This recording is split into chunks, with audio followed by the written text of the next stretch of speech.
બધી કેરી ઉતારી લીધી છે, થોડીક એમ તો છે ઓલી બાદ બે ડાયરમાં રાખી, બાકી કમ્પ્લીટ ઉતારી લીધી બધી. જો ઓલી બાજુ વાત એક ડાયરમાં છે.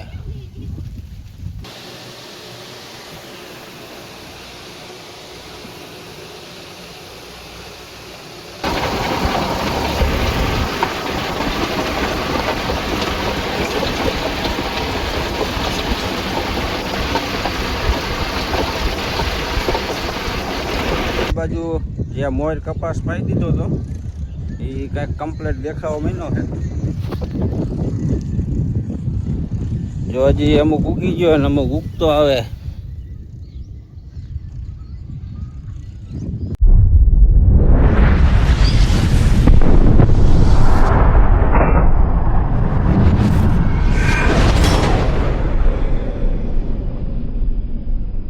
રામ રામ, જય માતાજી બધાને. કેમ છો બધા? મજામાં? તો સ્વાગત છે એક અમારા નવા બ્લોગમાં. તો અત્યારે સાંજના વાગ્યા છે 5 અને આપણે 5 વાગે બ્લોગ ચાલુ કર્યો હતી. અને અત્યારે છીએ આપણે ઉવેરવારી વાળીએ. અહીંયા આપણે કાલે મગફળીનું વાવેતર કરી નાખ્યું છે. એટલે આજે બાસા લઈને ધોરિયાની અમુક કરવાનું હતું એટલે આવ્યા હતા. આ બાજુ જો અમારા બંસીબેન ને ગંગાબેન ટીપણામાં ચડીને બેઠી હોય પડશો. અને આલી બાજુ જો આપણે આજે બધી કેરી ઉતારી લીધી છે, થોડીક એમ તો છે ઓલી બાજુ બે ડાયરમાં રાખી, બાકી કમ્પ્લીટ ઉતારી લીધી બધી. જો આલી બાજુ વાત એક ડાયરમાં છે, થોડીક અહીંયા છે ને થોડીક આ બાજુ હતી. જો આલી બાજુ આ થોડીક રેવા દીધી છે, થોડીક આમાં છે આ ડાયરમાં. અને અત્યારે આપણે હાંકવાનું છે રોટાવેટર. આમાં કોક ટેપા રહી ગયા છે એટલે કીધું હારે હાંકી નાખી અને ટ્રેક્ટર આપણે ઓલી વાડીએ લઈ જવાનું હોય. જો 2-3 આટા વરી આવ્યા છે અને અહીંયાથી જો અહીં લગો હાંકવાનું હોય લાઈન લગન એટલું કીધું. આપણે જો એક આંબાની કેરીઓ આટલી ઉતરી છે તો એ સારી ઉતરી. અને હજી તો લગભગ આપણે 6-7 કિલા જેવી તો કેરીઓ એમાં આંબામાં છે. અને આને આપણે એક દી વહારવી રહેવા દેવું પવનની, અને પછી કાલે ડાબામાં નાખી દેવું. જો આટલી નીકળી છે.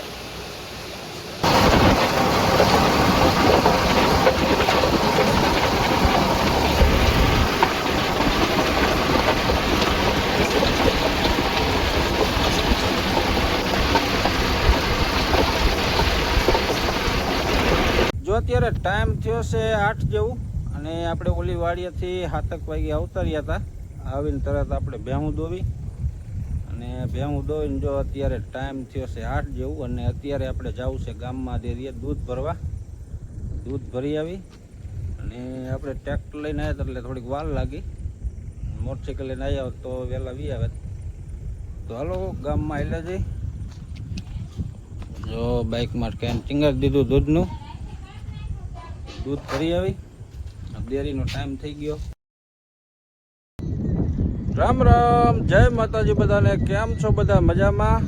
જો આજે છે બીજો દિવસ અને અત્યારે ટાઈમ થયો છે 9 જેવું. અને આપણે જો આલી બાજુ જ્યાં મોર કપાસ પાઈ દીધો હતો એ કાંઈક કમ્પ્લીટ દેખાવા માંડ્યો છે. જો હજી અમુક ઉગી ગયો અને અમુક ઉગતો આવે.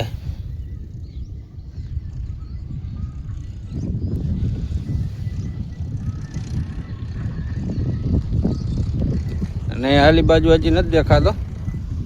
આજે આમાં બીજ વાળવાનું છે, પાવર હજી આવ્યો નથી. આમાં હજી જો એટલો દેખાતો નથી સાહેબ. શેડે શેડે દેખાય.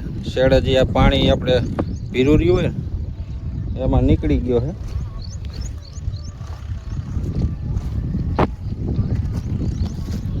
અમુક ઠેકાણે જો આવી રીતના નીકળ્યો છે. જા ઉગતો આવે.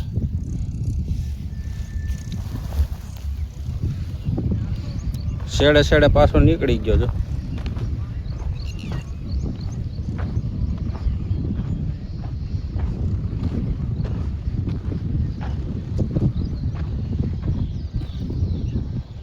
આ બાજુ આટલામાં દેખાય છે અત્યારનું કાંઈક વાતાવરણ જો આવું છે.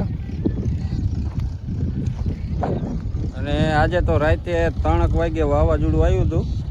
અમે તો ધાબા ઉપર સૂતા હતા એટલે ગાયો ગા હું તો એકદમ બેઠો થઈ ગયો. મેં કીધું શું અચાનક આવી ગયું. એટલો પવન હતો, વરસાદ તો નહોતો આવ્યો, પવન હતો.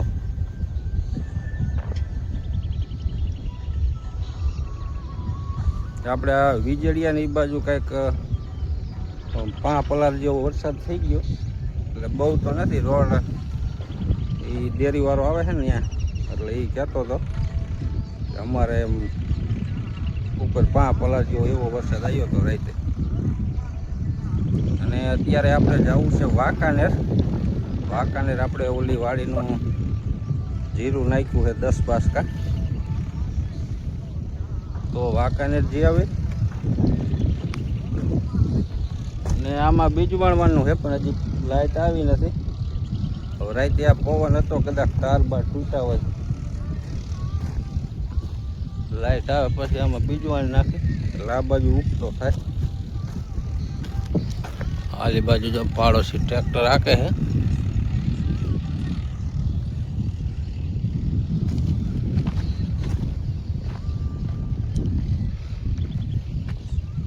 અને આ બાજુ તો આપણે કાંઈ વાવવાનું છે નહીં. બે બાજુ એ બાજુ જાહેર જ વાવવાની.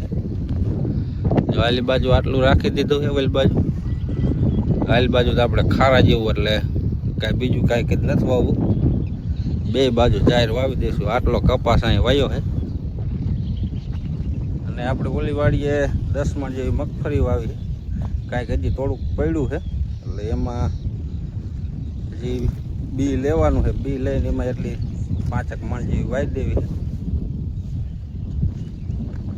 વાલી બાજુ તો કમ્પ્લીટ દેખાવા માંડ્યો. આમાં હજી ત્રીજું પાણી પાઈ દે એટલે બધો એકદમ હાયરું હુંરી દેખાવા મને. તો હાલો આજનો બ્લોક અહીં સુધી. મળી પછી કાલ નવા બ્લોકમાં. ત્યાં સુધી બધાને જય માતાજી.